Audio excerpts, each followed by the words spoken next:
Calculating the right amount of homeowner's insurance starts with one number: the cost to rebuild your home, not what it would sell for on the market. Rebuilding cost is based on your home's square footage, construction type, roof style, local labor and material costs, and other factors. Insurance companies typically use a replacement cost estimator when you apply for a quote. From there, other coverage amounts are often built as percentages of that number. Personal property coverage for furniture, electronics, clothing, and appliances is commonly set at 50%. Additional living expense coverage, if your home becomes uninhabitable and you have to pay for temporary housing and other extra costs, is often set around 20%. Those percentages are starting points, not fixed answers.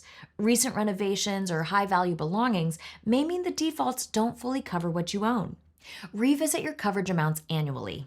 Construction costs rose substantially in recent years, and an outdated limit can leave a real gap.